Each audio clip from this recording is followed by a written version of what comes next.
Hi, I'm Seamless, and today my hair tie broke. This video is going to be a video about interacting with professional, people who are your idols, I guess, when you're sending them stuff. Um, I saw a post recently on Reddit. It was a guy who wrote about having the confidence to send out that email and to, send your demos out to places.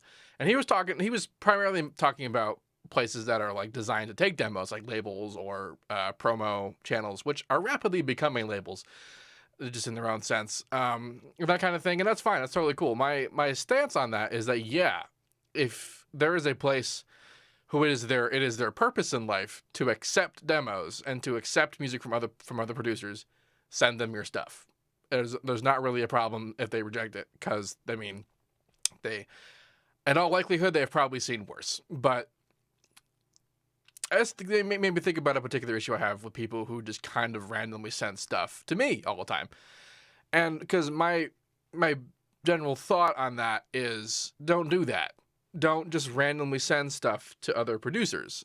Like, I can kind of understand the point about sending stuff to me, because I have put myself in a position where I primarily give people advice. I help people. I teach people. So that means that people will naturally want to send me things and get my opinion, and that's just whatever. That's fine. I get the reasons for this. However, and also because I did, track reviews and live mixes and that whole thing, but I'm not currently accepting tracks, so yeah, and that's whatever. But a lot of the time when people send me stuff, they're not sending it for any real. They're not just doing that. They're sending it, and they're oftentimes it's like just a SoundCloud message with a link to one of their songs. That's all it is. Nothing accompanying it whatsoever. And my first reaction to that is, what do you think I'm going to do with that? Do you think I'm going to listen to that? Why would I do that? And their thought is, oh, well, it's why not? You know, no harm. It's like, I have nothing to lose. Except you kind of do have something to lose. Because the best case scenario is that I don't pay attention to it and I forget you and I have no idea who you are and I just don't listen to it, which is going to happen pretty much all the time. The worst case scenario is that I do remember who you are and I am now annoyed by you. And then the next time there happens to be an opportunity where something that you send to me legitimately, like because I ask for people to send me tracks, I remember you. And I remember you as being somebody who annoyed me for one reason or another, and this particular reason for spamming me. And now I'm not going to accept your track just on principle. That's like, that's the worst case scenario. And that's actually probably going to happen more often than not. Like, well, if anyone remembers you at all, it's gonna be for annoying them, and that's pretty much it. So like, this is why I know that, especially in the age of social media where everyone is connected, and like all the biggest artists all have Twitters and Facebooks, and you can send them messages directly, and they might even like look at them. The impulse to just like, maybe they'll see it, maybe it'll be good, is pretty high. I myself sent Rob Swire's manager on MySpace a message once upon a time. And I didn't get a response, and that's okay. That's fine. But um like, there is actually something for you to lose. There is actually a downside to annoying other producers, and for them to remember you as somebody who annoyed them. You pretty much just ensure that they're never going to work with you just because of that.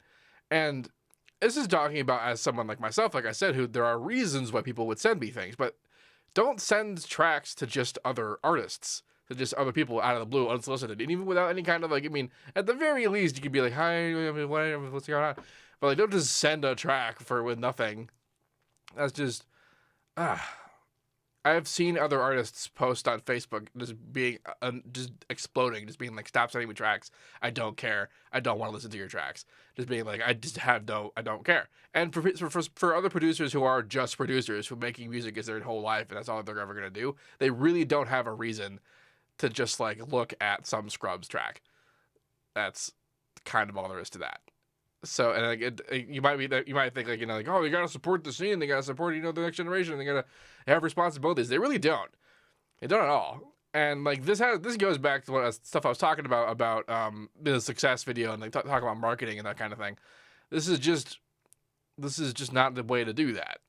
So if you're gonna submit to like a label or something, chances are they have an extremely detailed instruction like set and processes for when you send them tracks and how you do it, entering in information or whatever, so that they have a incredibly nice and neat and collated and like a database of tracks with all the information that they need. They don't really need to try super hard to like interact with people to do it because they probably get hundreds of thousands of tracks a day. I don't get that many tracks, but I get enough. And I, just as a rule, don't listen to any of them because that would be unfair. And I try to be fair, but like I don't like to play favorites for people. So for the most part, I don't, even if it's like to people just being like, I have these problems, whatever. Like I try not to, like sometimes I do. If I get in a mood, I'll if I'm feeling super helpful, I'll try and like solve somebody's problems. But I can't do that for everybody. If I did that, that would be all that I did all day, and it would get bad. But like the people who send me tracks and they're trying to like asking me for advice and kind of like being nice about it, like I'm not gonna like write them off, for no reason. I'm not gonna respond. But the people who just send me a track are just being like, yo, check out my new track or check out my remix or whatever. And that is something that I feel like people probably get miffed about the idea that I don't listen to people who remix my own songs. And this is because the tracks that they're remixing are usually the ones that are in FL Studio, like Bass Antics, Anticoder, Menagerie, or Sometime. And so many people have remixed those tracks. So many of them. To the point where, like, it's not interesting to me. And actually, like, I knew this was going to be a thing because you're putting an FL, everyone who has an FL is going to have the track, and it's, like, better than a stem. You have the goddamn project file. So remixes are going to be a thing. And also ripping off my track is going to be a thing. So, like, that's also another reason why I don't really listen to remixes of it, because it reminds me of all the people who just steal my track, and that gets annoying. I'm getting off track. This video is about don't be spamming people. It's not necessary. It's also detrimental. Like, it's not going to help you. It will, if only the only thing it's going to do is it's going to hurt you. Unless somebody specifically is asking for tracks, like because they're a label or because they're a promo company or because they're an artist and they specifically ask for tracks because they're just interested.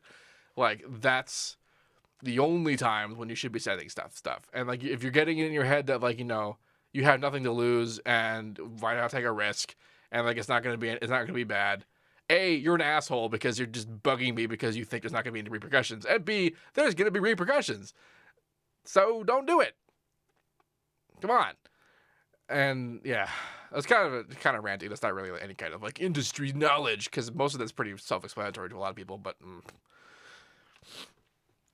one thing I noticed about newer producers is that they're very young. They start out way younger than they ever have before, and like, man, just a lot. I don't know what it is. And actually, I can look at my analytics right now and see what my demographics are. Let's see, lifetime demographics. My biggest age range is 18 to 24. So that's actually way better than it used to be. It used to be that my biggest age range was 13 to 17. And I guess that makes sense because I started doing this and then they grew up. Yay stats. So like a lot of them though, like a pretty big portion of though, almost half of everybody is 18 to 24. That's new. But basically what that kind of meant back in the day is that a lot of people who were young, who just do not have an understanding of social graces, are just spamming the crap out of people, and I don't know what they expect, and they don't either because they're young and they haven't lived. And I know that I'm not going to be able to avoid that. I know that that's going to just be a thing, but like I hope that because they're on my channel, they're going to see this and they'll know that this is kind of my stance on stuff. Although I totally have said in the past, and I've made posts. I know that not everyone's going to see it, and everyone's going to even see this. Of the currently 60, damn it, it's not gonna show me, is it? 64,331. That is not accurate.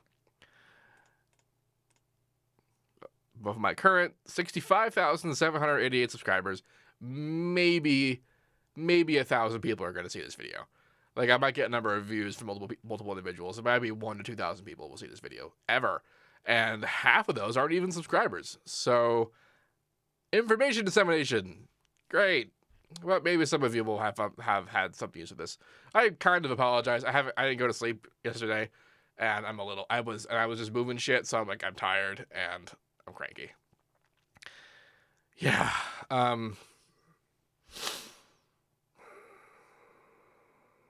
Just try to be professional. You are a professional. You are. I mean, your goal, as I understand it, is that you want to be a professional. You want to be a producer. You want to. You want. God, this hair. I need a hair tie that works. Like you want to be a professional. You want to, make money. You want to be a producer that has a career and success and that kind of thing.